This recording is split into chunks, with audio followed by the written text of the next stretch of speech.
Hey everyone, Ben here, and we're back in the GT3 challenge, and I'm back in the Mustang, and we're at Road America for what is going to be one of the most dramatic races I think I might have ever had in iRacing. But there's no time to talk about that now because we're about to get underway, and as you can see, I've been caught napping, lost a couple of positions on my outside there. I was stuck in second gear and I dropped well back from the drivers up ahead, so Rybienko got past me there on the outside, and I'm going to have to try and just keep connected to the pack of cars up ahead here as we get into T1. The bonus is I have a little bit of space, and as it happens, it looks like most drivers have gotten through cleanly, but I now do have a chance to get past Rybienko up ahead. I'm going to get down hard on the inside, and yes, it looks as if I'm going to be able to make this stick, does it? Well, he's been able to keep his foot in around the outside. I had to afford him some space. That compromised me on the exit, and we are side by side now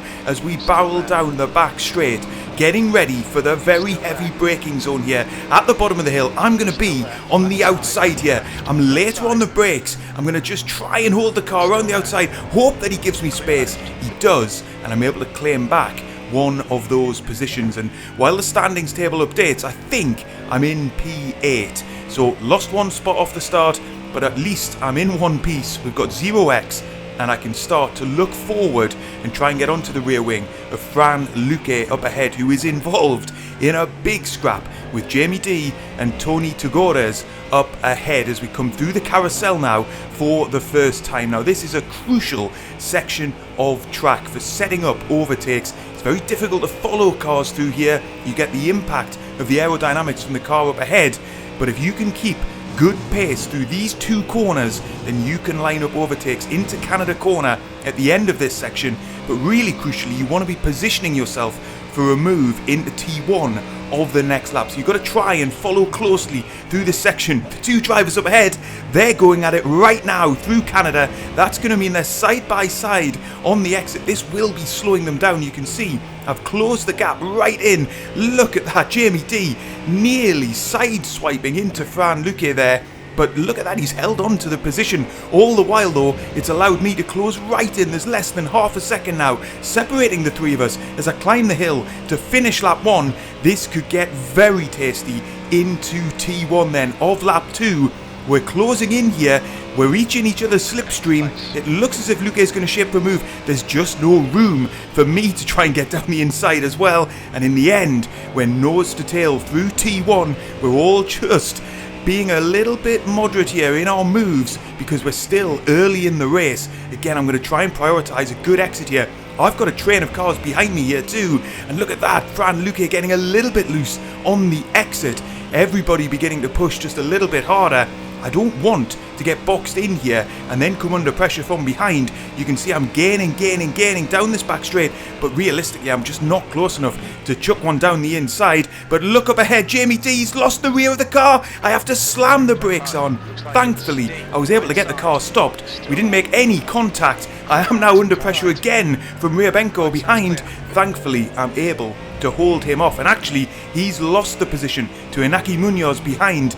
Wow, that was incredibly close. That could have been my race over. We've got another yellow flag out, and it looks as if there's been an incident around the corner here. That's Owen Keeble. He was one of the leaders of this race, and he is span out as well. So that's two crucial spins here. There's D looping the car on exit, just pushing too hard, and unfortunately for him, he is going to get a big whack after a few cars had managed to get around him. And then here's Keeble. He was leading the race, and he's managed to spin it out, just pushing too hard again on exit. This might be GT3. It might be relatively straightforward to get these cars round this lap, but when you start pushing, you've got to manage that slip angle coming out of the corner. For now, I'm under pressure from Inaki Munoz coming down into Canada. He's going to be around my outside. I'm going to have to hold it tight here. As you can see, there is no time to breathe in this race. We're side by side on exit. We're fighting over P7 here, and he just gives me space to get through the next corner up the hill there, and we manage to hold on for now. But it looks like Inaki Munoz has got some very good speed here, and because of that battling, because I had to take avoiding action on the previous lap, I have fallen back from Fran Luque, which is a shame because I could have been fighting deep into the top 5, but we're running P6 at the moment, and Inaki Munoz is continuing to put pressure on from behind. We've got a little bit of a gap then to the drivers behind him. You can see I was pushing hard there through T2, very nearly lost the rear of the car. We know this Mustang is loose and we very nearly paid a price for it there. Look in the rear view mirror and you'll see Munoz closing in again. So I'm going to go defensive into the tight corner at the bottom of the hill here. Try and hold a tight line. Force Munoz to try and carry the speed around the outside, and he just can't do it. He very nearly had an overlap, which would have meant I had to give him more space on the outside of the corner there. Thankfully, I was able to hold on. So we're now on to lap 5 in this race, getting into the middle part of the session. I am beginning to struggle with tyre temperatures. Look at my dash. You can see the front left tyre, 92. That is hot. And just as hot as Munoz coming from behind there, launching one down the inside. This is going to put me under all kinds of pressure through the middle section of the lap. We're side by side. And look at that, I can't close off the inside to the corner because he's still got just a slight overlap. He's going to try again down the inside. This is fantastic racing as we're really pushing each other here. All the while the drivers up ahead are getting away. But for now at least, I'm able to hold on to the position because going around the outside of the carousel, that is not something you really want to try. But I had a slightly pinched line through the corner there. Look in the rear view mirror. Munoz able to carry much more speed on the normal racing line. He's going to be putting me under pressure again into Canada, and I am beginning to feel the pressure here in the cockpit. And as I was saying, I'm struggling with tyre temps. That is making the car sluggish through some of these corners. I overestimate how quickly I'll be able to get the car slowed down there. Run wide on the exit, and this time Munoz has got a big overlap around the outside, then up the hill, and he's able to carry the position. I'm going to try and see if I can't get him straight back, but look at that, down the inside. We've been passed by another driver. That's Zemgulis behind. He's been able to take another position from me. I'm down into P8. Things have started to unravel.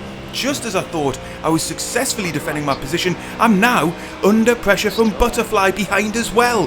Heading into T1, I'm slightly boxed in here. I can't defend to the inside now. I'm going to have to try and hold it around the outside. Butterfly side by side into the first corner, and I'm just able to carry more speed around the outside. But what a crucial phase of action here. And unfortunately, I have come out rather poorly from it, but this was great fun, racing with Munoz through this middle section of the track, side by side for corner after corner after corner.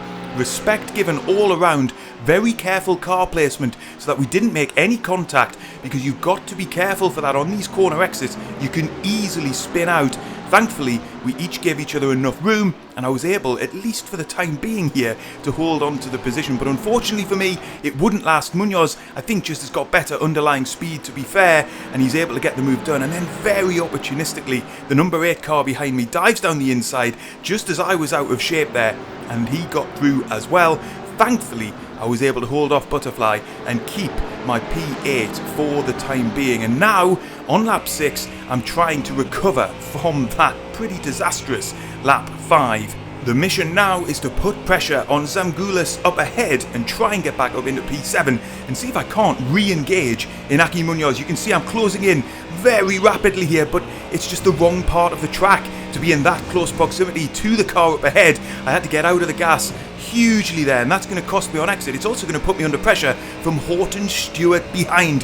There is just literally no time for a breather here in this race. It's been action lap after lap after lap, and really quite intense fighting all the way through this race so far. I'm going to try and continue that into the next lap here. Prioritise a good exit. If I can get into the slipstream of Zemgulis up ahead, maybe I'll be able to make a move down into T1. We're climbing the hill here. I'm 0.2 seconds behind, and I am closing pretty quickly. You can see that visibly on screen at the moment. But really, you've got to be a little bit closer for this move to be a slam dunk. So I've got to be a bit careful here that I don't overplay my hand. I'm going to try and shape to the inside. I'm really just trying to get him to make a mistake, to maybe run wide, to carry too much speed. You can see he kicked up a bit of dust there on the exit of the corner, but there was nothing doing. So we fast forward to later on lap 7 here, and unfortunately I'm still stuck behind Zemgulis as I'm trying to just put the pressure on. I've got a little bit of a gap, not much of a gap, less than half of a second back to Horton Stewart behind, and unfortunately once again Inaki Munoz is clearing off into the distance. So this now looks like the remainder of this race, the final few laps, is going to be a battle for P7. And that battle is on, because this is the closest I've been climbing the hill, ready to cross the start-finish line onto lap 8. Surely now I've got a good chance as I'm closing to get down the inside. Zamgulis doesn't look to defend the inside here. I'm going to try and get later on the brakes. We are just about able to get an overlap, but that is pretty good defending. Good composure from Zamgulis there to just keep his foot in around the outside. Good racing all round. I'm going to have another chance, hopefully, down the hill and into the tight corner if I can get a better exit. Zamgulis is wide on the exit. Surely now I'm going to have much more momentum coming down this back straight. We go underneath the bridge there. He is covering off the inside this time. That's going to push me to the outside, but you can get a move done here if you're able to roll the car. But he squeezes me there, just affords a Mustang's width of room there on the outside, and again he's able to hold me off. Very good defensive driving there, just about within the bounds, I think, of the rules. He didn't force me off the track, but he made life very, very difficult. And now we're on to lap 10, the final lap of this race, and I'm still trying to hurry and hassle Zamgulis into a mistake. Oh, we're very deep on the brakes there. He covered that off very nicely. We just avoided making contact. Maybe that's my best chance gone now. I'm really starting to push as hard as I can. That front left tyre is on fire, and I am really feeling it in the cockpit. You can see struggling to maintain grip there on the outside of the corner. The gap up to the driver up ahead now, 0.7 seconds. We are way out of target range here to make a move at the bottom of the hill. I'm going to have to try and just regroup, regather to then get onto his rear wing towards the end of this lap. We get the car nicely turned in here, but honestly, throughout all of these corners, the car is feeling increasingly loose. And as we climb the hill, get on the brakes, I have a huge moment. I have to slam the brakes on just to not loop the car, and that has cost me massively. Not only have I now fallen back behind Zamgulis, I've lost the position to Horton Stewart. Once again then, going backwards in the field. I'm trying to attack again straight away to get this position back. Stewart covers me off nicely on the inside. I've now got less than half a lap to try and reclaim P8. And this race, something from it, because unfortunately, having been up towards the top 5, I'm now just sinking back and back and back, and you can see there on the exit of the carousel, the car just not wanting to turn in. Basically, my tyre heat management through this race hasn't been good enough in the Mustang. I think it's cost me big time as I've been pushing, trying to get past drivers. We're going to have a couple more opportunities at best here. Not close enough into Canada, but look at that, I am quicker through the corner itself. The gap now, 0.3 seconds to Horton Stewart up ahead. It's going to come down to the very last corner of this race. Here we go then. I'm going to try and prioritise a good exit up the hill. Hope that Stewart goes in deep, and he does. We're going to be side by side on exit. I'm a nose ahead. We're going to get back into P8, but we're not, because we've made contact and I'm slammed into the wall. And that is a disastrous way to finish this race. Drivers piling past me. I'm trying not to create a bigger accident. We will take the checkered flag, but it'll be in P12. And that is a devastating way to finish this race. Let's take a look at what on earth happened there. I thought I was clear here, and oh, you can just see Stewart is trying to retake the racing line. I am a nose ahead. I gave him plenty of space on the outside of the track. You can see it here. To the compromising of my exit speed, I gave him more than a car's width. But as he's drifting back off the curb and onto the racing line again, we make contact. And that's enough to spin me round, because he was only in line with the rear half of my car. And you'll see it here best from the chase cam. I don't think there's anything malicious in this, but it is a bit clumsy and careless, and it has a massive impact on the end of my race. And so we come home in P12. It's one of those things. Despite everything, the race was just so dramatic and intense. It was pretty enjoyable to race it. Hopefully you've enjoyed watching the adventures this week as well. If you have, let me know in the comments. Let me know in the comments what you think of that incident as well. And check out the video that's on screen now. I think you'll really enjoy it too.